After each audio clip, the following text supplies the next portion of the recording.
يريدون ليطفئوا نور الله إن الحمد لله نحمده ونستعينه من يهده الله فلا مضل له ومن يضلل فلا هادي له وأشهد أن لا إله إلا الله وحده لا شريك له وأشهد أن محمدا عبده ورسوله أما بعد فإن خير الحديث كتاب الله وخير الهدى هدى محمد صلى الله عليه وسلم وشر الأمور محدثاتها وكل محدثة بدعة وكل بدعة ضلالة وكل ضلالة في النار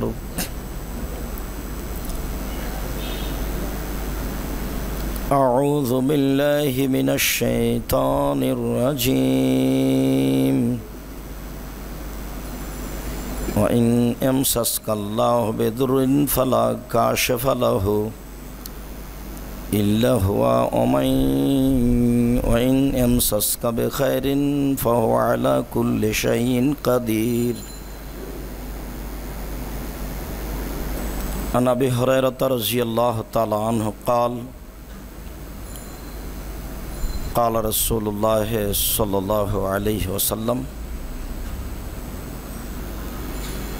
أربع في أمتي من أمر الجاهلية الفخر في الصحاب والطعن بالأنساب والاستسقاء بالنجوم والنياحة رواه مسلم عن عمران بن حسين رضي الله تعالى عنه قال أن رسول الله صلى الله عليه وسلم رأى رجلا في يده حلقة فقال ما هذه الحلقة قال هذه من الواهنة قال أنزعها فإنها لا تزيدك إلا وهنا وإنها لا مت وهي عليك ما أفلحت أبدا رواه أحمد بسند صحيح সম্মানিত মসজিদের মুসল্লি, প্রশংসা আল্লাহর জন্য, শান্তি অবতীর্ণ হোক আল্লাহর রাসূলের উপর সাল্লাল্লাহু আলাইহি ওয়াসাল্লাম। আজ জুমার খুতবায় সংক্ষিপ্ত সময়ে বক্তব্যের বিষয় শিরকের ধরন, কিভাবে সমাজে শিরক হয়ে থাকে। পীর, ফকির, দরবেশ, কুতুব, গাউস,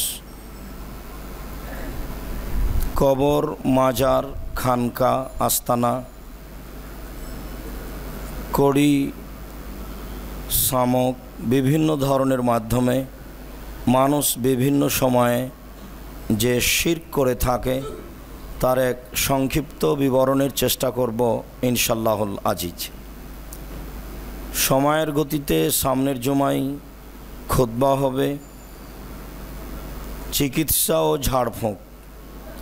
চিকিৎসা কী জিনিস, চিকিৎসা কিভাবে হয়, ঝাড়ফুঁক কতটুক বৈধ, এ ব্যাপারে আমরা পরবর্তী জুমায় এক সংক্ষিপ্ত বিবরণের চেষ্টা করব ইনশাআল্লাহুল আজিজ। আজকের জন্য মহান আল্লাহ বলেন, ওয়াইয়ামসাসকাল্লাহু বিদুররিন ফালা কাশিফা লাহু ইল্লা হুয়া।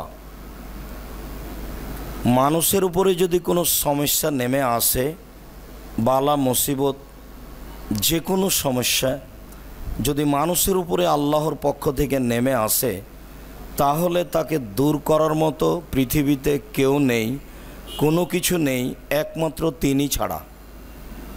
কারো মাধ্যম দিয়ে তা দূর করা যায় না, কোনো কিছু ব্যবহার করে তা দূর করা যায় না। রোগ মুক্তির জন্য কোনো কিছু ব্যবহার করা, কোনো কিছুর নিকটে আশ্রয় নেওয়া, কোনো কিছুকে ঝুলানো সম্পূর্ণরূপেই শিরক। এ কথা আল্লাহ তাআলা খোলাখুলিভাবে বলেছেন। মানুষের উপরে যদি কোনো ব্যথা, বেদনা, রোগ, সমস্যা নেমে আসে, তাহলে তাকে দূর করার মতো আল্লাহ ছাড়া কোনো কিছু নেই, কোনো ব্যক্তি নেই, এ কথা আল্লাহ তাআলা বলেন। পরের বাক্যে আল্লাহ তাআলা বলেন ওয়াইয়ামসাসকা বেখাইরিন, আর যদি আপনার কাছে কল্যাণ নেমে আসে ফাহু আলা কুল্লি শাইইন কাদির, তাহলে তিনি সর্বশক্তিমান। পরের বাক্য কেমন হলো? আপনার উপরে যদি কল্যাণ নেমে আসে, ব্যবসা বাণিজ্য ভালো হয়, ছেলে মেয়ে ভালো হয়ে যায়, কোনো অশান্তি না থাকে, গাড়ি বাড়ি সুন্দরভাবে চলে, সর্বধরনের যদি কল্যাণ নেমে আসে, তাহলে আল্লাহ তাআলা সর্বশক্তিমান। এই কথাটা বললে আল্লাহ কি বললেন? আল্লাহ এটা বলতে চাইলেন যে আপনি নিশ্চিত থাকবেন কারো কোনো দুর্বল পরিকল্পনায়, কারো কোনো জাদুটোনায়, কারো কোনো কমন্ত্রণায়, কারো কোনো ক্ষমতা দিয়ে আপনার কল্যাণ বন্ধ হবে না। কেন? এইটা চালু করেছেন সর্বশক্তিমান। অত্র আয়াতটি মানুষ বুঝে কে, পালন করে কে? প্রথমত মানুষ বুঝেই না, পালন করা জিনিসটি পরে। আগের বাক্যে আল্লাহ তাআলা বলছেন মানুষের উপরে যদি কোনো সমস্যা, ব্যথা বেদনা, রোগ ব্যাধি, যে কোনো সমস্যা নেমে আসে তা দূর করার জন্য একমাত্র আল্লাহ ছাড়া কোনো মাধ্যম নাই পৃথিবীতে। না কোনো চিকিৎসা, না কোনো ব্যক্তি, না কোনো ঔষধ, কোনো কিছুর মাধ্যমে তা দূর করা সম্ভব নয়, তবে তিনি পারেন। আর তিনি যে পথগুলি অবলম্বন করেছেন সেই পথ দিয়ে পারেন। এরপরে আল্লাহ তাআলা বলছেন যে কোনো মানুষের উপরে যদি কল্যাণ নেমে আসে, সার্বিকভাবে যদি দুনিয়াবি সুবিধা ভোগ করে, তো আল্লাহ তাআলা সর্বশক্তিমান। এইটা বলে আল্লাহ কি বললেন? এই পরের অংশ কেন আল্লাহ বললেন যে আল্লাহ সর্বশক্তিমান? আপনার ভালো অবস্থাকে মানুষ যে কোনো পরিকল্পনা করে ঠেকাতে পারবে না, এ ব্যাপারে আপনি নিশ্চিত থাকুন। তাই আল্লাহ বললেন যে কারো প্রতি যদি কল্যাণ নেমে আসে, তাহলে আল্লাহ হলেন সর্বশক্তিমান। কল্যাণ নেমে আসে তাহলে তিনি সর্বশক্তিমান, এইটা বললেন কেন? তার মানে আপনাকে নিশ্চিত করতে চাচ্ছেন আপনার এই ভালো অবস্থাকে মানুষ কোনো পরিকল্পনা করে সরাতে পারবে না। যদি সরেই যায় তাহলে আপনারই কোনো মন্দ কর্ম আছে। কেন? আল্লাহ রাসূল বলছেন ইয়াকল মাসিয়াতা ফাইন্নাবিল মাসিয়াতে হাল্লা সাকাতুল্লাহ, হে তোমরা আল্লাহর নাফরমানি থেকে বেঁচে থাকো, নাফরমানি করলে গজব নেমে আসবে। টাকা বেশি হলেই যদি জুয়া খেলতে যায় মানুষ বিদেশে, টাকা বেশি হলেই যদি জেনা বেড়ে যায়, তাহলে তো কোনো সময় বিপদ আসবে, কথাই স্বাভাবিক। টাকা বেশি হলেই যদি জুলুম বেড়ে যায়, ক্ষমতা আসলেই যদি জুলুম বেড়ে যায়, অত্যাচার বেড়ে যায়, তাহলে তো কোনো একদিন ধরা খেতে হবে, এ কথাই ঠিক।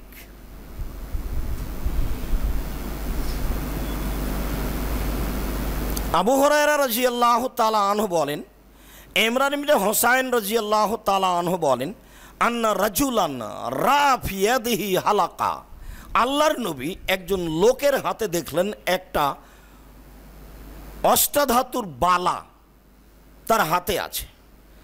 রাসূল সাল্লাল্লাহু আলাইহি ওয়াসাল্লাম তাকে জিজ্ঞাসা করলেন, মা হাজিহিল হালাকা, এই বালাটা কেন, এই তামার বালাটা কেন?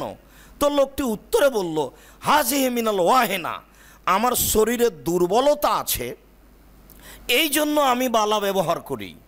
আল্লাহ রাসূল উত্তরে বললেন, আনজিহা ফাইন্নাহা লা তাজিদুকা ইল্লা ওয়াহানান, তুমি এই বালাটা খুলে ফেলো, নিশ্চয় এই বালা তোমার দুর্বলতাকেই বেশি করবে,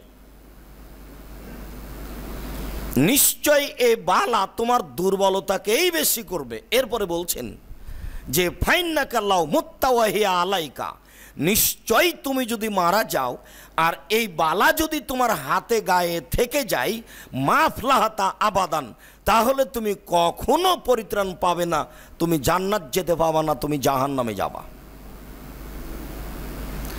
তুমি সুবিধার জন্য যে মাধ্যম গ্রহণ করেছো, এই মাধ্যম বাতিল, এই মাধ্যম শিরক, এই মাধ্যম হারাম, এই মাধ্যম কাবিরা গুনাহ।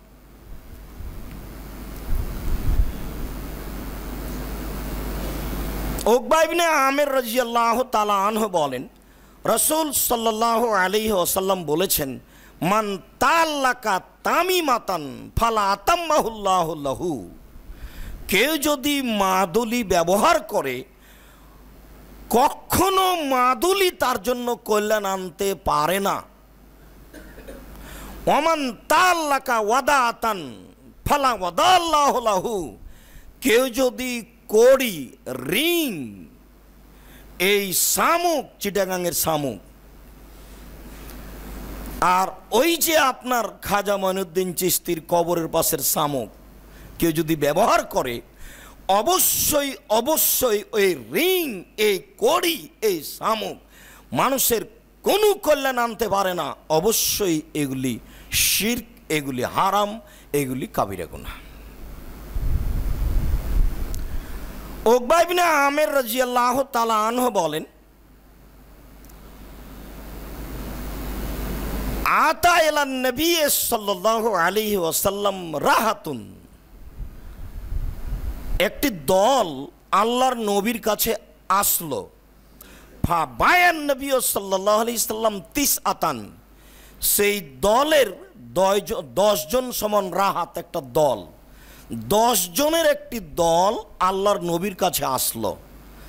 রাসূল সাল্লাল্লাহু আলাইহি সাল্লাম তাদের 9 জনের সাথে বায়াত করলেন, তাদের সাথে অঙ্গীকারবদ্ধ হলেন, বায়াত করলেন। ওয়া তারাকা ওয়াহেদান, একজনকে ছেড়ে দিলেন। ফাকালু ইয়া রাসূলুল্লাহ, তারা বলল, হে আল্লাহর নবী, বায়াতা তিসাতান ওয়া তারাকতা হাজা, আপনি 9 জনের সাথে বায়াত করলেন আর একে ছেড়ে দিলেন কেন? আল্লাহ রাসূল উত্তরে বললেন, ইন্না আলাইহা তামিমা, ইন্না আলাইহে তামিমা, নিশ্চয় তার গায়ে আছে তাবিজ, মাদুলি, এই জন্য আমি তার সাথে বায়াত করিনি। তাহলে বোঝা যাচ্ছে যে কারো হাতে, গলায় মাদুলি যদি বালা থাকে, তাবিজ থাকে, আংটি থাকে, হাত বাড়াতে যদি যায় তাহলে আপনি হাতটা টেনে নেবেন, আগে তুমি ওটা খোলো তারপরে। রাসূল সাল্লাল্লাহু আলাইহি সাল্লাম বায়াত করলেন না, বললেন যে তার গায়ে তাবিজ আছে।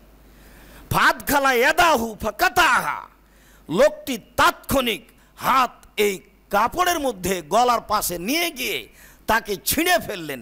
ফাবায়া রাসূলুল্লাহ সাল্লাল্লাহু আলাইহি সাল্লাম, আল্লাহ রাসূল তার সাথে বায়াত করলেন এবং বললেন, ইন্না তামিমা শিরকুন আও মান তাল্লাকা তামিম ফাকাদ আশরাকা, নিশ্চয় তাবিজ, মাদুলি শিরক, যে ব্যক্তি তাবিজ, মাদুলি ঝুলাবে সে শিরক করল, এই কথা তিনি বললেন।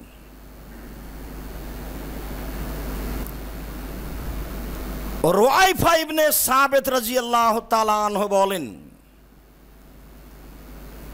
রাসূল সাল্লাল্লাহু আলাইহি ওয়াসাল্লাম বললেন, ইয়া রুয়াইফা লাল হায়াতা সাতাতুলো বেকা বাদি, রুয়াইফা শোনো, হয়তোবা আমার পরে তোমার জীবন লম্বা হতে পারে, হয়তোবা আমার পরেও তুমি বেঁচে থাকবা। রাসূল সাল্লাল্লাহু আলাইহি ওয়াসাল্লাম গায়েবের খবর জানেন না, নইলে ওকে হয়তোবা বলছেন কেন? হয়তোবা তুমি আমার পরেও বেঁচে থাকবা। ফাখবেরি নাসা, ওই সময়ে তুমি মানুষকে বলে দিও, ওই সময়ে তুমি মানুষকে বলে দিও যে মান আকাদা লেহিয়াতাহু, যে ব্যক্তি তার দাড়িতে গিরা লাগালো, এই যে 3% নোংরা ইতর শ্রেণীর মানুষ রাস্তাঘাটে ঘুরে দেখেন না, চুলে জট লাগানো আছে, দাড়ি গাঁথা আছে, বাঁধা আছে, এরাকে আবার এক শ্রেণীর মানুষ পূজা করে। তো পূজা করবে, আপনার যদি বিবেকে এত বড় পাপ ভালো কাজ বলে আপনার কাছে ভালো মনে হয়, তাহলে তারা তো করতেই পারে। মানুষ তো বিবেকহীন হয়ে যাবে, মানুষের কাছে বিবেক থাকবে না। আল্লাহর নবী বলছেন ওরা সব হয়ে যাবে আগাছা, ঘাসের মতো, যা তুলে ফেলতে হয়, এইটা মানুষই হবে, এই কথা আল্লাহর নবী বলছেন।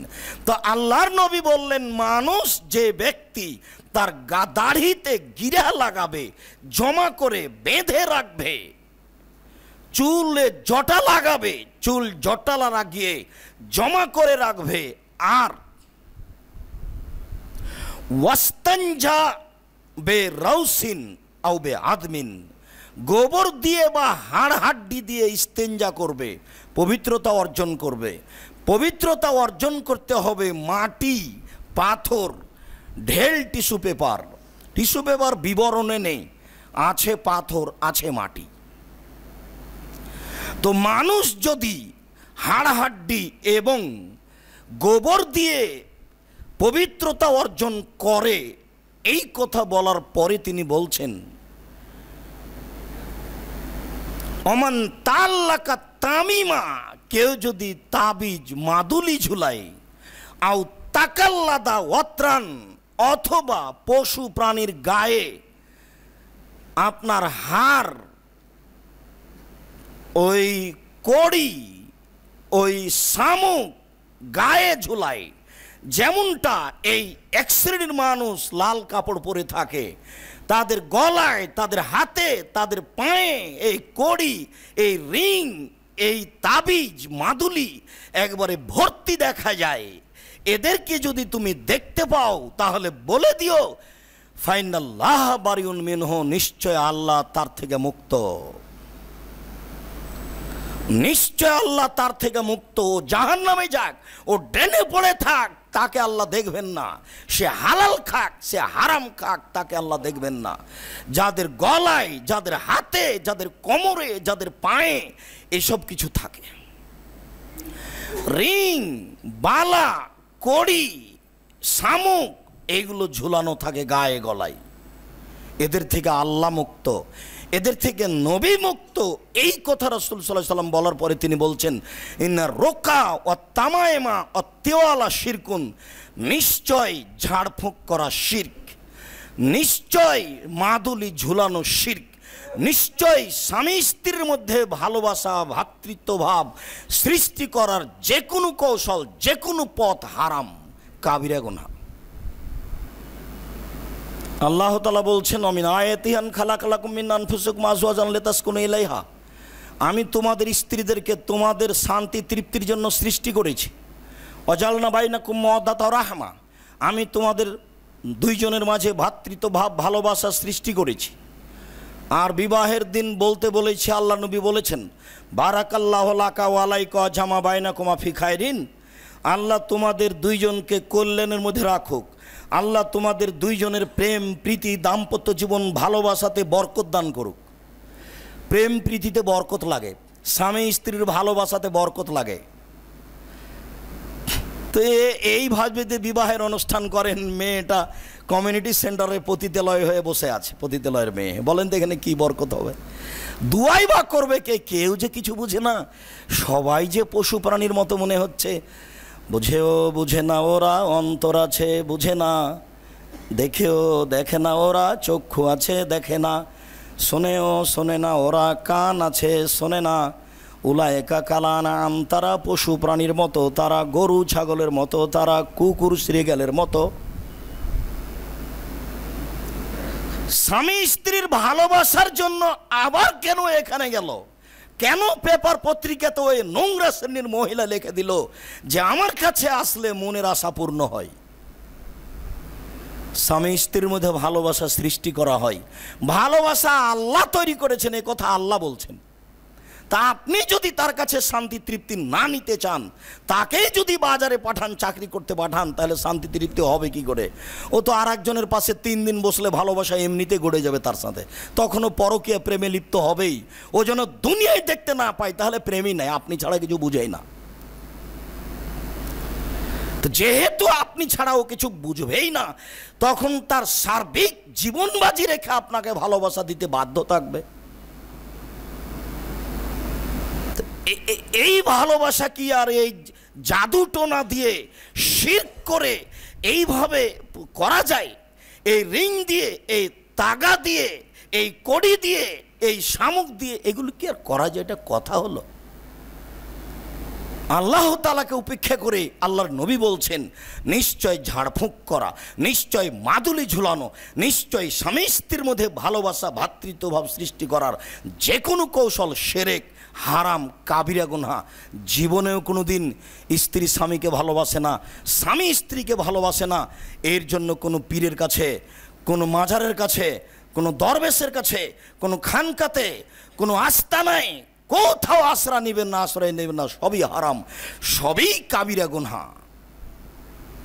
কে কিছু করেছে, কে জাদু করেছে, কে টোনা করেছে, কিছুই না, সময়ের উপরে তা সব হারিয়ে যাবে। আমরা একটু বিষয়টি লক্ষ্য করি সম্মানিত দিনী ভাই।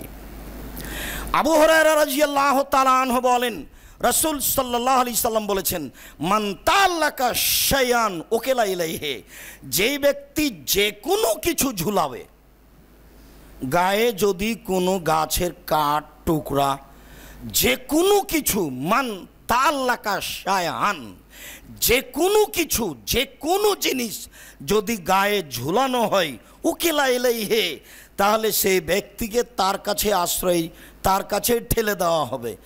তুমি তোমার গায়ে একটা কাঠ ঝুলিয়ে দিয়েছ, কি যেন জঙ্গলের কাঠ, অর্জুনমণির কাঠ, কি যেন ইন্ডিয়ার সেই কাঠ, কি যেন সৌদি আরবের সেই কাঠ টুকরা ঝুলিয়ে দিয়েছ। তো এখন তুমি ওই কাঠের কাছে আশ্রয় নাও, এখানে আর আল্লাহ নেই, এখানে আল্লাহর কোনো দয়া রহমত নেই। এ কথা রাসূল সাল্লাল্লাহু আলাইহি সাল্লাম বলেন।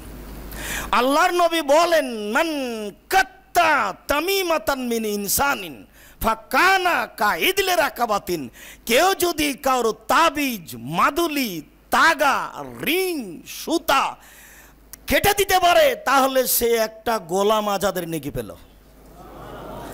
পারবেন? বাংলাদেশে টিকতে পারবেন? বাড়ি থেকে বের হলে দেখা যাচ্ছে হাজারো, লাখো, কোটি মানুষের। আবার বড় পীর সাহেবের গলায় আছে, আরে ছিঁড়ে ফেলতে না পারলে কিছু বলবেন তো।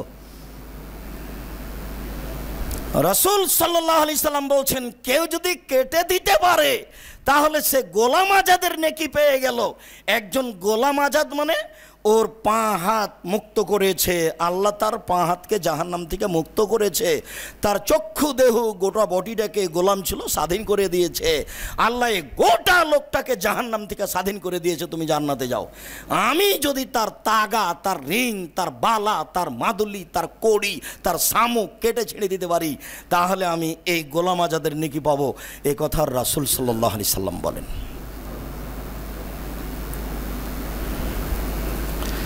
বিষয়টি খুব ভাববার। যে কোনো গণকের কাছে আশ্রয় নেওয়া শিরক। যেমনভাবে রোগ মুক্তির জন্য যে কোনো মাধ্যম, যে কোনো পথ অবলম্বন করা শিরক। রাসূল সাল্লাল্লাহু আলাইহি সাল্লাম বলেছেন, লাইসা দাওয়ান ইনজান ইল্লা আনজালাল্লাহু দা, পৃথিবীতে এমন কোনো রোগ নেই যে রোগের ঔষধ আল্লাহ অবতীর্ণ করেননি। প্রত্যেকটা রোগের ঔষধ আছে, এ কথা রাসূল সাল্লাল্লাহু আলাইহি সাল্লাম বলেছেন। আর সব ঔষধের মাথা হলো কালো জিরা, এ কথা আল্লাহ রাসূল বলেছেন, যা পরবর্তী জুমায় আমরা বিষয়ভিত্তিক আলোচনায় বিস্তারিতভাবে বলার চেষ্টা করব ইনশাআল্লাহ। তবে এই বাক্যটা বলে রাখলাম যে আব্দুর রাজ্জাক সাহেব কি এই কথা বললেন যে কোনো চিকিৎসা নেওয়া যাবে না? আমি এই কথা বলিনি। এই ধরনের যত মাধ্যম আছে রোগ মুক্তির জন্য, সবই শিরক, সবই হারাম, চিকিৎসা বৈধ। গণকের কাছে যাওয়া শিরক। ইমরান ইবনে হুসাইন রাদিয়াল্লাহু তাআলা আনহু বলেন, হাফসা রাদিয়াল্লাহু তাআলা আনহা বলেন, রাসূল সাল্লাল্লাহু আলাইহি ওয়াসাল্লাম বলেছেন, মান আতা আররাফান ফাসালাহু লাম তুকবাল আনহু আরবাইনা লাইলা সালাতান আরবাইনা লাইলা, লাম তুকবাল্লাহু সালাতুন আরবাইনা লাইলা। কেউ যদি গণকের কাছে যায় এবং তার কাছে তার বিষয়টি জিজ্ঞাসা করে, তাহলে তার 40 দিন সালাত কবুল হবে না। কোনো গণকের কাছে, কোনো ফকিরের কাছে যদি কেউ যায়, মানে যাওয়াই শিরক, যাওয়াই হারাম, যাওয়াই কাবিরা গুনাহ, তাকে যদি জিজ্ঞাসা করে তাহলে তার 40 দিন সালাত কবুল হবে না। আবু হুরায়রা রাদিয়াল্লাহু তাআলা আনহু বলেন, রাসূল সাল্লাল্লাহু আলাইহি ওয়াসাল্লাম বলেছেন, মান আতা আররাফান ফাসাদ্দাকহু বিমা ইয়াকুলু, কেউ যদি গণকের কাছে যায়, কেউ যদি ফকির দরবেশের কাছে যায়, তারপরে তাকে জিজ্ঞাসা করে তার বিষয়টি, তাহলে ফাকাদ কাফারা বিমা উনজিলা আলা মুহাম্মদ, মুহাম্মদ সাল্লাল্লাহু আলাইহি ওয়াসাল্লামের উপরে যেটা অবতীর্ণ করা হয়েছে সেটাকে অস্বীকার করলো, অর্থাৎ কোরআন মাজিদকে অস্বীকার করলো। গণকের কাছে যদি কেউ যায় তাহলে সে কোরআন মাজিদকে না করে দিল, বলে দিল কোরআন মাজিদ আল্লাহর বিধান নয়। বলে দিলে যে কোরআনকে মানি না, যদি গণকের কাছে কেউ যায় তাহলে এইটা হয়ে গেল। আপনাকে আমি কি দিয়ে বুঝাই গণকের কাছে যাওয়া কত বড় পাপের কাজ, কত বড় হারাম কাজ, যেখানে পাপ ছাড়া, হারাম কাজ ছাড়া কল্যাণের কোনো আশা করা যায় না, সেটা মানুষের কাছে কল্যাণ করা হয় কি করে? যে কোনো ব্যক্তির কাছে, পীরের কাছে, ওলি দরবেশের কাছে, গাউসের কাছে, কুতুবের কাছে আশ্রয় নেওয়া, মাজারে, আস্তানাতে, যে কোনো স্থানে গিয়ে আশ্রয় চাওয়া শিরক, আশ্রয় চাওয়া মহা শিরক। পৃথিবীর যে কোনো ব্যক্তির কাছে যে কোনো স্থানে বাঁচতে চাওয়া, আশ্রয় চাওয়া শিরক। আল্লাহ তাআলা বলেন, কানা রিজালুম মিনাল ইনসে ইয়াউযুনা বিরিজালিম মিনাল জিন্নে। পৃথিবীতে বহু মানুষ, যারা মানুষ, তারা আশ্রয় চায় জিনের কাছে। যার জন্যই যখন ঝাড়ফুঁক করে তখন তারা বলে কালির দোহাই লাগে, অমুকের দোহাই লাগে, ভালো করো মন্দ করো, এসব কথা বলে। পৃথিবীতে হাজারো মানুষ, মানুষ যারা, তারা মানুষের কাছে আশ্রয় গ্রহণ করে।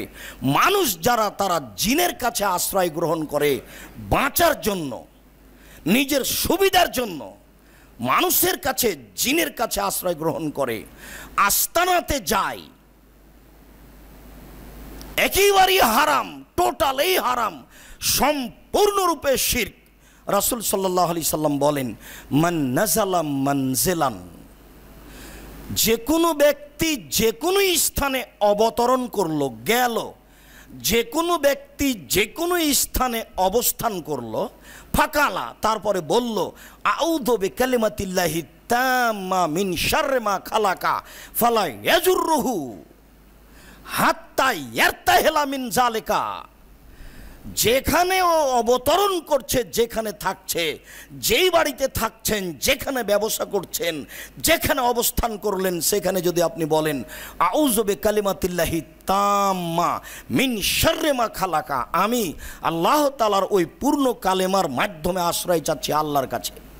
প্রত্যেক যা কিছু আল্লাহ অনিষ্ট সৃষ্টি করেছেন, যা দিয়ে ক্ষতি হবে মনে করি, যা দিয়ে ব্যবসার ক্ষতি হবে, যা দিয়ে আমার ক্ষতি হবে, যা দিয়ে ছেলেমেয়ের ক্ষতি হবে, এই কথাটা যদি সে বলে অবস্থান করে, ফালা ইয়াজুররুহু শাইউন, পৃথিবীর কোনো কিছু তার বিন্দুমাত্র ক্ষতি করতে পারবে না। আউযু বিল্লাহি বিকালিমাতিল্লাহি তাম্মা মিন শাররি মা খালাকা, এই কথাটা মাঝে মধ্যে বলবেন, কোনো জায়গায় অবস্থান করলে বলবেন, বাড়িতে অবস্থান করলে বলবেন, কোনো সমস্যা দেখলে বলবেন। রাসূল সাল্লাল্লাহু আলাইহি সাল্লাম বলেছেন কোনো প্রকার সমস্যা তার ক্ষতি করতে পারবে না। যেখানে অবস্থান করছে ওই স্থান ত্যাগ করার পূর্ব পর্যন্ত এমন কোনো সাপ নেই, এমন কোনো দুশমন নেই, এমন কোনো বাঘ ভালুক নেই, এমন কোনো মানুষ নাই যা তার ক্ষতি করতে পারে। এই কথা রাসূল সাল্লাল্লাহু আলাইহি সাল্লাম বলেছেন। আপনি এই দোয়া পড়ে সেখানে অবস্থান করবেন, আউযু বিকালিমাতিল্লাহি তাম্মা মিন শাররি মা খালাকা, তাহলে আপনার আর কোনো ক্ষতি হবে না। এই কথা রাসূল সাল্লাল্লাহু আলাইহি সাল্লাম বলেছেন। মানুষ কেন মানুষের কাছে আশ্রয় নিল? মানুষ কেন জিনের কাছে আশ্রয় নিল? কোথাও আশ্রয় নেওয়াই পাপ, কাবিরা গুনাহ, শিরক। বেশি যদি খারাপ লাগে সূরা ফালাক আর সূরা নাস পড়বেন। সূরা ফালাক আর সূরা নাসে সর্ব ধরনের অনিষ্ট হতে আশ্রয় চাওয়া হয়েছে, সর্ব ধরনের বিপদ হতে আশ্রয় চাওয়া হয়েছে, সর্ব ধরনের বালা মুসিবত, অসুখ বিসুখ, রোগ ব্যাধি থেকে আশ্রয় চাওয়া হয়েছে। এই দুইটি সূরাতে যে কোনো বিপদ দেখলে, ঝড় বৃষ্টি দেখলে, সমস্যা দেখলে, দুশ্মন দেখলে, সাপ ভালুক দেখলে আপনি এই সূরা দুটি পড়বেন, যে কোনো সমস্যা থেকে মুক্তি পাবেন। এ কথা রাসূল সাল্লাল্লাহু আলাইহি সাল্লাম বলেছেন। পৃথিবীর কোনো ব্যক্তির কাছে, কোনো আশ্রয় স্থানের কাছে আশ্রয় নেবেন না। আল্লাহ ছাড়া যে কোনো মানুষের কাছে সাহায্য চাওয়া, আল্লাহ ছাড়া যে কোনো মানুষের কাছে গিয়ে প্রার্থনা করা, আল্লাহ ছাড়া যে কোনো মানুষের কাছে সমস্যার মুক্তি চাওয়া শিরক, মহাপাপ। আল্লাহ তাআলা বলেন, লা তাদু মিন দুনিল্লাহ, তোমরা আল্লাহ ছাড়া কারো কাছে দোয়া প্রার্থনা করো না। তোমরা আল্লাহ ছাড়া কারো কাছে দোয়া প্রার্থনা করো না। ফামান ফালা, যে ব্যক্তি আল্লাহ ছাড়া অন্যের কাছে দোয়া প্রার্থনা করলো, ফাইদান মিনাজ জালিমিন, নিশ্চয়ই সে অপরাধীদের একজন, নিশ্চয়ই সে পাপীদের একজন, নিশ্চয়ই সে মুশরিকদের একজন, নিশ্চয়ই সে অপরাধীদের একজন। পৃথিবীর কোনো মানুষের কাছে, কোনো আশ্রয়, কোনো জায়গার কাছে আপনি সাহায্য চাইবেন না। কোনো কিছুর কাছে, কোনো ব্যক্তির কাছে সাহায্য চাওয়াই হচ্ছে শিরক। আল্লাহ তাআলা বলেন, ওয়ামান আযাল্লু মিম্মান ইয়াদউ মিন দুনিল্লাহ মান লা ইস্তাজিবু লাহু ইলা ইয়াউমিল কিয়ামা। সবচেয়ে ভ্রান্ত ব্যক্তি সেই, ওর চেয়ে ভ্রান্ত ব্যক্তি কে, ওর চেয়ে বড় পাপী কে, ওর চেয়ে মুশরিক কে, যে আল্লাহ ছাড়া অন্যের কাছে সাহায্য চাইল, যে কিয়ামত পর্যন্ত তার কথাকে গ্রহণ করতে পারবে না, চাইলো যার কাছে সে তাকে দিতে পারবে না, ইলা ইয়াউমিল কিয়ামা, কিয়ামত পর্যন্ত তাকে দিতে পারবে না। আম্মান ইয়াস্তাজিবুল মুজতাররা ইযা দাহু ওয়া ইয়াকশিফু সুআ, সে কে যে বিপদগ্রস্ত ব্যক্তির বিপদকে দূর করতে পারে, সে কে যে মানুষের সমস্যাকে দূর করতে পারে। বিপদগ্রস্ত ব্যক্তির বিপদ কোনো পীর, কোনো মরিদ, কোনো স্থান, কোনো ওলি, কোনো দরবেশ, কোনো গাজী কেউ সরাতে পারবে না। কোনো আস্তানা, কোনো মাজার, কোনো কবর, কোনো বিপদগ্রস্ত ব্যক্তির কেউ সরাতে পারবে না, পৃথিবীর কেউ পারবে না একমাত্র আল্লাহ ছাড়া। সে কে যে সমস্যা দূর করতে পারে, সে কে যে মানুষের দোয়া প্রার্থনা করতে পারে, এক আল্লাহ ছাড়া। এক আল্লাহ ছাড়া মানুষের কোনো সমস্যা কেউ দূর করতে পারে, এই কথা বিশ্বাস রাখাই সে মুশরিক, সে কখনো জান্নাতে যাবে না। এই সুবিধা, এই উপকার কেউ করতে পারে না। শুনুন, মুহাম্মদ সাল্লাল্লাহু আলাইহি সাল্লাম যদি নিজেই না পারেন, তাহলে পীর সাহেব পারেন কি করে? তাহলে ওলি, দরবেশ, গাউস কত পারে কি করে? তাহলে এই আস্তানা, এই মাজার, এইগুলো পারে কি করে? এটা হয় কি করে? আল্লাহ রাসূল বলছেন যে ফাতেমা লা উগনি আনকে শাইআন মিনাল্লাহ, আমি মুহাম্মদ সাল্লাল্লাহু আলাইহি সাল্লাম আল্লাহর সামনে তোমার কোনো উপকার করতে পারবো না। আমি মুহাম্মদ বলছি আল্লাহর সামনে, ফাতেমা আমি তোমার কোনো উপকার করতে পারবো না। ফাতেমা আমি আল্লাহর সামনে তোমার কোনো উপকার করতে পারবো না। মুহাম্মদ সাল্লাল্লাহু আলাইহি সাল্লাম যদি নিজে কোনো উপকার করতে না পারেন, তাহলে পৃথিবীর কোনো মানুষ উপকার করতে পারেন? এটা কি করে হতে পারে? পৃথিবীর কোনো মানুষ নিজের সুবিধাকে দূর করতে পারবে না। সে যেই হোক না কেন, সে তরিকাপন্থী হোক, সে দেওয়ানবাগী হোক, সে যেই হোক না কেন, তার অসুখ হয়ে গেলে সে নিজে ভালো করতে পারবে না। হাঁটতে হাঁটতে পা ড্রেনে পড়ে গেছে, সে তার পাকে রক্ষা করতে পারবে না, অসম্ভব। যে গাড়িতে ছিল সে গাড়ি অ্যাক্সিডেন্ট হয়ে গেছে, সেই গাড়িকে ঠেকাতে পারবে না, পৃথিবীর কোনো মানুষ পারবে না, স্বয়ং মুহাম্মদ সাল্লাল্লাহু আলাইহি সাল্লাম ঠেকাতে পারেননি। আনাস রাদিয়াল্লাহু তাআলা আনহু বলেন, সুজ্জান নবী সাল্লাল্লাহু আলাইহি সাল্লাম ফাকালা কাইফা ইফলেহু কওমুন সাজ্জু নবিয়াহুম। বদর ওহুদের যুদ্ধে রাসূলের সামনের দাঁতগুলো ভেঙে গেছিল, ঝরঝর করে রক্ত ঝরছিল। তখন তিনি বলছিলেন যে কেমন করে ওই সম্প্রদায় বাঁচতে পারে যে সম্প্রদায় তাদের নবীকে জখম করে দিল। সুজ্জান নবী সাল্লাল্লাহু আলাইহি সাল্লাম ইয়াউমা উহুদিন, উহুদের দিন আল্লাহর নবীকে জখম করা হয়েছিল, শরীর, দাঁত, মুখ ক্ষতবিক্ষত হয়েছিল। তখন তিনি বলেছিলেন কাইফা ইফলেহু কওমুন, সেই জাতি, সেই সম্প্রদায় কি করে বাঁচতে পারে যে জাতি, যে সম্প্রদায় সাজ্জু নাবিয়াহুম, নিজের নবীকে ক্ষতবিক্ষত করেছে, ধ্বংস করেছে। সম্মানিত মসজিদের মুসল্লি, আপনাকে আমি কি দিয়ে বুঝাই? মুহাম্মদ সাল্লাল্লাহু আলাইহি সাল্লাম যদি নিজের ক্ষতি নিজে ঠেকাতে না পারে, তাহলে পীর ফকির অলি দরবেশ গাউস কুতুব এরা নিজের ক্ষতি নিজেরে ঠেকাতে পারে কি করে? নিজেরে যদি না পারে তা আপনারটা পারবে কি করে? আমি বুঝাতে পারি না। আল্লাহ তুমি একটু দয়া করো। কেন আপনার ভিতরে এই ধারণা আসলো? আল্লাহ তুমি রহমত নাজিল করো। আল্লাহুম্মা আমিন। আল্লাহুম্মা সাল্লি আলাইহি, আল্লাহুম্মা বারিক আলাইহি।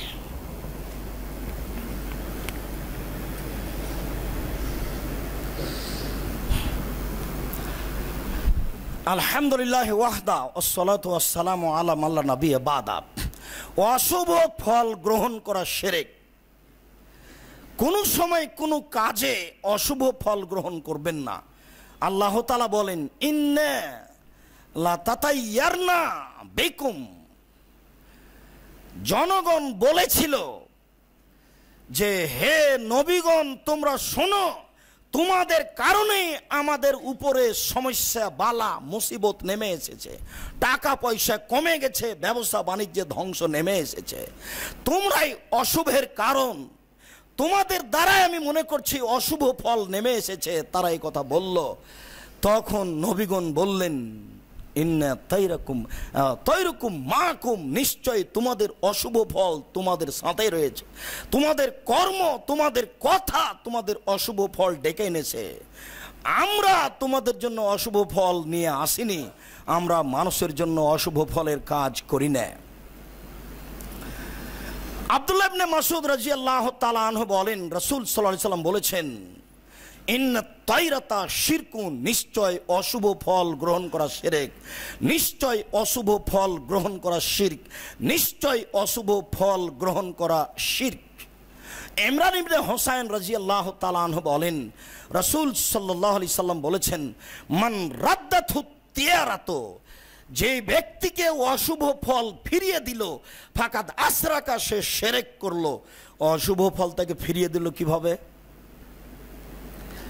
কলম ছেড়ে পরীক্ষা দিতে যাবে ছেলে, কলমটা ছেড়ে 3 তলা থেকে নিচে চলে গেছে, দেখে কলম নিয়ে আসেনি।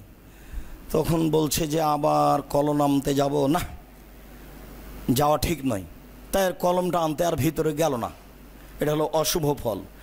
অশুভ ফল তার ধারণা তাকে কাজ থেকে ফিরিয়ে দিল। সে এখন কলমের জন্য মানুষের কাছে হাত পাতবে, এইটা তার কাছে সহজ, কিন্তু ফিরে গেল না। যেই কাজে গেছিল সেই কাজে ফল হলো না। তখন বলছে যে কোন মহিলার মুখ দেখে যে বের হলাম, সেই মহিলার মুখ আমার কাজ হতে দিল না। মহিলা অশুভ ফল হতে পারে?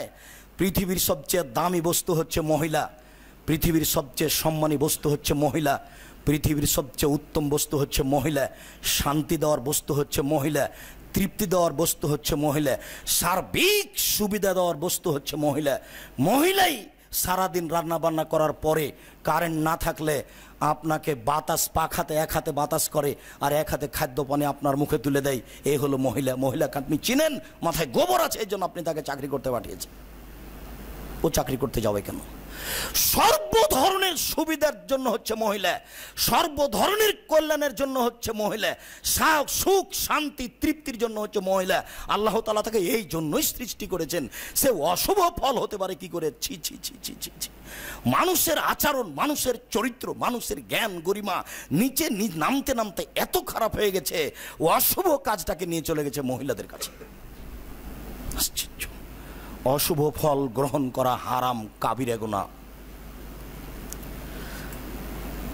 আবু হুরায়রা রাদিয়াল্লাহু তাআলা আনহু বলেন, রাসূল সাল্লাল্লাহু আলাইহি সাল্লাম বলেছেন, আরবাউন ফি উম্মতি মিন আমরিল জাহেলিয়া, 4টা কাজে আমার উম্মতে শিরক করে, 4টা কাজ রয়েছে জাহেলিয়াতের যুগের কাজ, বন্যতার যুগের কাজ, বর্বরতার কাজ, যুগের কাজ।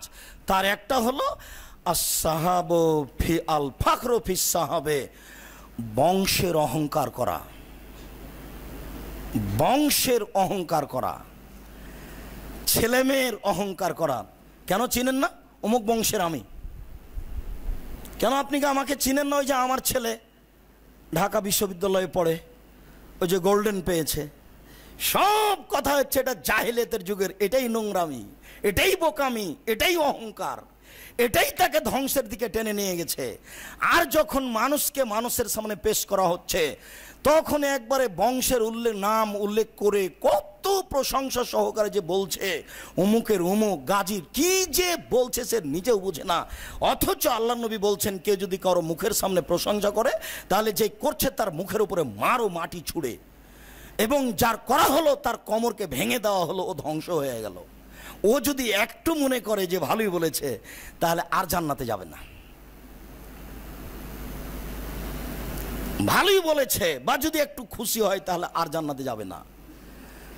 বংশের অহংকার করা জাহেলি যুগের কাজ, বন্যতার যুগের কাজ, বর্বরতার কাজের যুগের কাজ, এটাও শিরক। অত্যানবিল আনসাবে, বংশের নিন্দা করা। ওই তো এই বংশের অমুক বংশের লোক, ওকে চিনো না, ছোট লোক বংশ। ধনী হলে কি হবে, 12 বছর তার ছোট লোকই যায় না, ও তো সব নিম্ন শ্রেণীর মানুষ, ও তো তার বংশ খারাপ।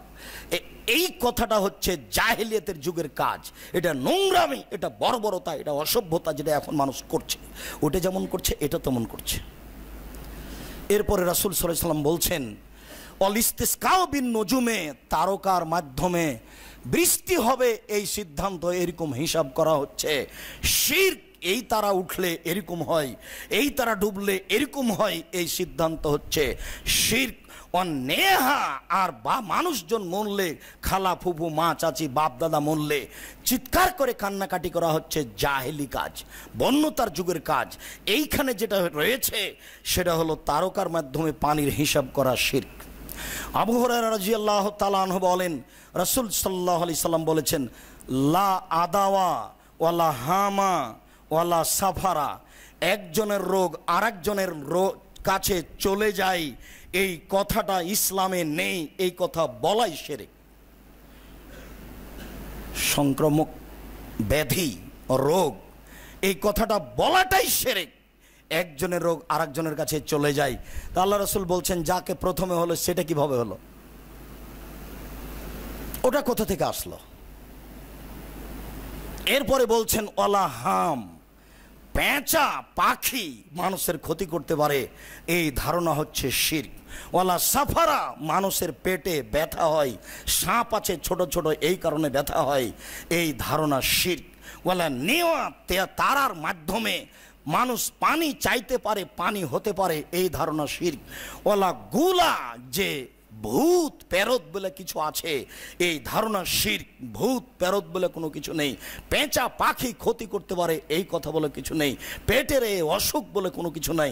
সেই সংক্রামক আপনার এই ধরনের ব্যাধি ব্যথা একজনের কাছ থেকে আরেকজনের চলে যায়, এই ধরনের ধারণা হচ্ছে শিরক, সম্পূর্ণরূপে হারাম। রাসূল সাল্লাল্লাহু আলাইহি ওয়াসাল্লাম এটাকে নাকচ করেছেন। সম্মানিত দিনী ভাই, পীর ফকির অলি দরবেশ কুতুব গাউস আস্তানা কবর মাজার শামুক কড়ি আপনার রিং তাগা বালা দিবস, যে কোনো মাধ্যমে আপনি যদি বরকত আছে মনে করেন, কল্যাণ হাসিল করতে যান, তাহলে শিরক। যে কোনো দিনে যদি কল্যাণ আছে এই কথা মনে করেন তাহলে শিরক। এই কথাটা স্পষ্ট করার আমি প্রাণপণে চেষ্টা করছি। আলোচনার সবচেয়ে যেটা গুরুত্বপূর্ণ অংশ সেটা হচ্ছে এই অংশ, আপনি খেয়াল করবেন।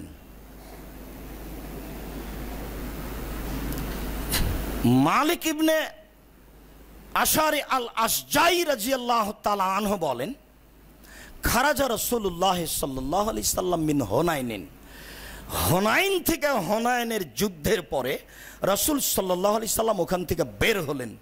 ফা মাররা বেশাজারাতিন, তিনি একটা গাছের পাশ দিয়ে পার হচ্ছিলেন। লিল মুশরিকিন, এটা ছিল মুশরিকদের গাছ, এটা ছিল হিন্দুদের গাছ। ওরা কি করত? ইউকালুলাহা জাত আনমাতিন, সেই গাছটাকে বলা হতো জাত আনমাত, এটা আরবি শব্দ। সেই গাছটাকে বলা হতো জাত আনমাত, আনমাতের আনমাত ওয়ালা, সেই গাছটাকে বলা হতো জাত আনমাত, সেই গাছটাকে বলা হতো জাত আনমাত। ইয়াল্লিকুনা আলাইহা আসলিহাতাহুম, তারা তাদের তরবারি তাদের যুদ্ধস্ত্র সেই গাছে ঝুলিয়ে রাখত। তো সাহাবিগণ আল্লাহর নবীকে বলছেন, ইজআল লানা জাতা আনমাতিন কামালাহুম জাত আনমাতিন, আপনি মুহাম্মদ সাল্লাল্লাহু আলাইহি সাল্লাম আমাদের জন্য একটা গাছ এভাবে নির্ধারণ করে দেন যেমনভাবে তাদের একটা গাছ নির্ধারিত রয়েছে। তারাও তাদের তরবারি যুদ্ধস্ত্র সেখানে ঝুলিয়ে রেখে কল্যাণ বরকত হাসিল করে, সুবিধা আছে মনে করে, আপনি আমাদের জন্য এরকম একটা করে দেন। এই পর্যন্ত বলতে আল্লাহ রাসূল প্রথমে বললেন সুবহানাল্লাহ, হায় হায় হায় হায়, সুবহানাল্লাহ, হায় হায় হায় হায়, সুবহানাল্লাহ। একই কথা, একই কথা।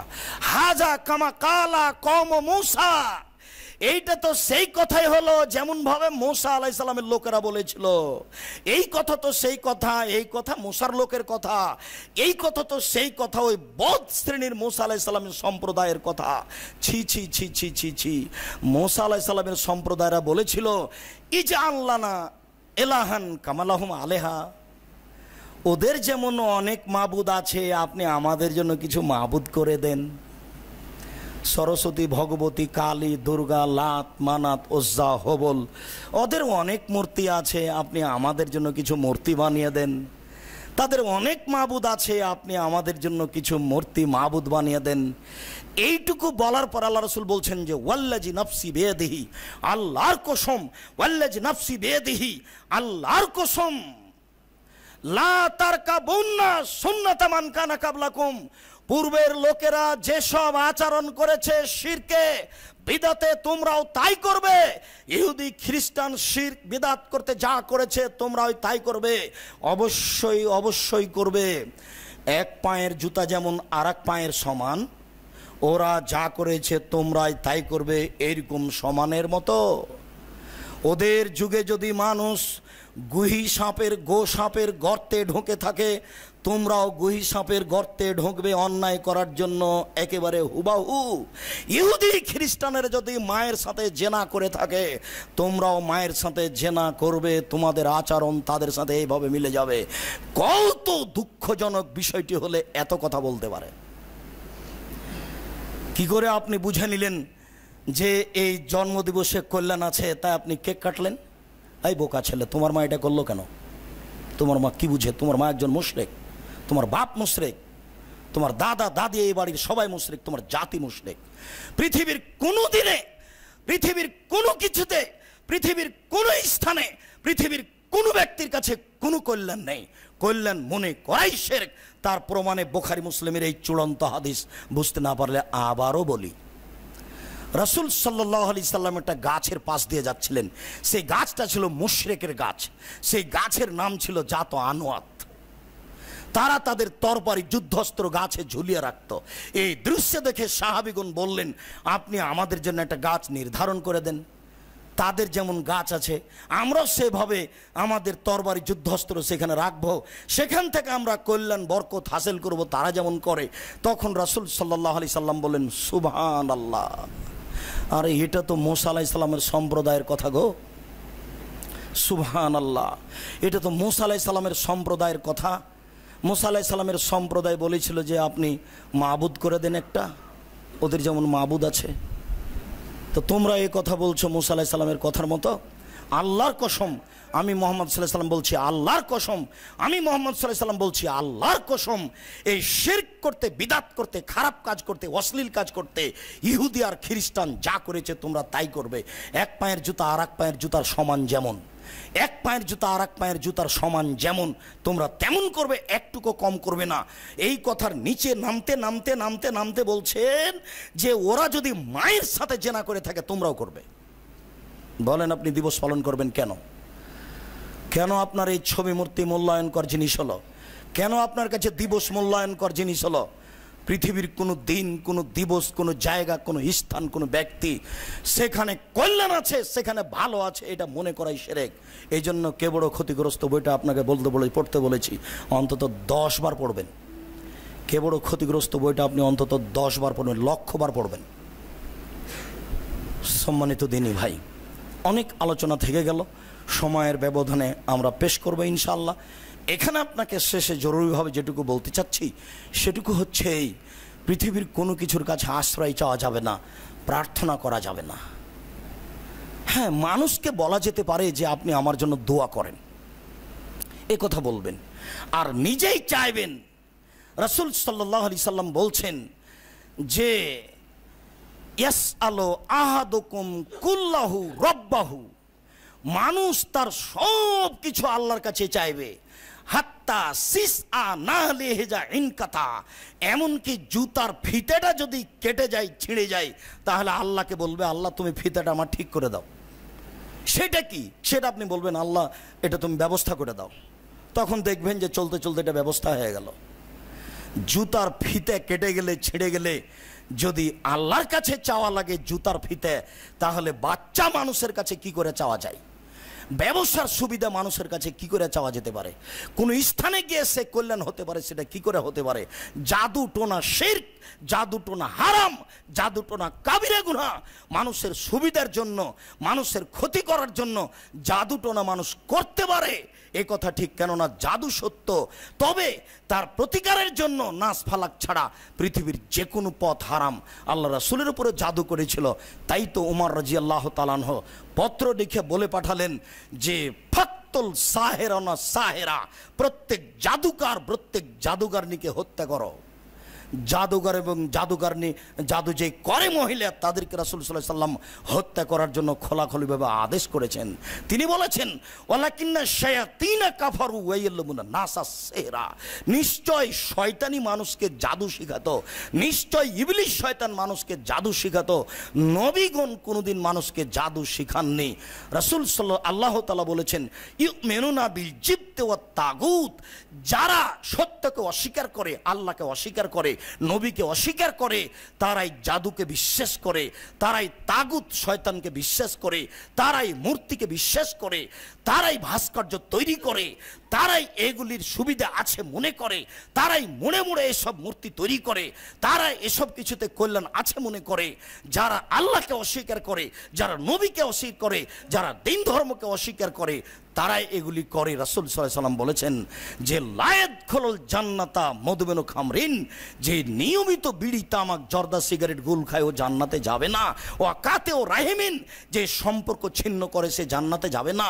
ও মুসাদ্দিকুন বিসসিহরি, যে জাদুকে বিশ্বাস করে সে জান্নাতে যাবে না। জাদু টোনাকে বিশ্বাস করা শিরক। জাদু টোনার ক্ষতির দুর্গতি দূর করার জন্য যে কোনো পথ মাধ্যম অবলম্বন করা শিরক। খোলাখুলি মনে রাখবেন সম্মানিত দিনী ভাই, বিষয়টির উপরে সময় আরও বিস্তারিত আলোচনা করা হবে। আজকের জন্য খুতবার শেষে আপনাকে বিশেষভাবে সতর্ক করতে চাচ্ছি, কল্যাণের জন্য পৃথিবীর কোনো মানুষের কাছে আশ্রয় নেবেন না, কল্যাণের জন্য কোনো স্থানের কাছে আশ্রয় নেবেন না, কল্যাণের জন্য কোনো বস্তুর কাছে আশ্রয় নেবেন না। জুতার ফিতে যদি ছিঁড়ে যায় স্যান্ডেলের, সেটা যদি আল্লাহর কাছে চাইতে হয়, তাহলে পৃথিবীর সবাই আল্লাহর কাছে চাইতে পারে। যে ড্রেনে পড়ে আছে সে আল্লাহর কাছে চাইতে পারে, যে 30 তলা বিল্ডিংয়ের উপরে আছে সে আল্লাহর কাছে চাইতে পারে, আর একমাত্র তিনিই সব কিছু দিতে পারেন। অন্য কেউ কিছু করতে পারে, এই হিসাবটাই শিরক। এটা আপনি মনে রাখবেন খুব জোরালোভাবে।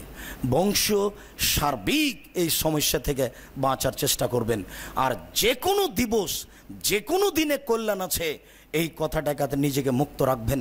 আমি বিষয়টি বিস্তারিত না বলে কে বড় ক্ষতিগ্রস্ত থেকে বিস্তারিত জানার জন্য আন্তরিক অনুরোধ জানিয়ে আজকের খুতবা এখানেই শেষ করলাম। আল্লাহ আমাদের যারা মারা গেছে তুমি তাদের কবরের শাস্তি মাফ করো। আমরা যারা অসুস্থ বাড়িতে হাসপাতালে আছি তুমি তাদের আরোগ্য দান করো। আমরা যারা বেঁচে আছি তুমি তাদেরকে তোমার রাসূলের পদ্ধতি অনুযায়ী চলার তৌফিক দান করো। বিশেষভাবে এ দেশে যে শিরকের যতগুলি পথঘাট রয়েছে সেই পথঘাটগুলির ব্যাপারে আমাদেরকে সতর্ক সাবধান থাকার সুযোগ তৌফিক দান করো। তোমার দরবারে আন্তরিক দাবি রেখে আজকের জুমার খুতবা এখানে শেষ করলাম। সাল্লাল্লাহু আলাইহি ওয়াসাল্লাম।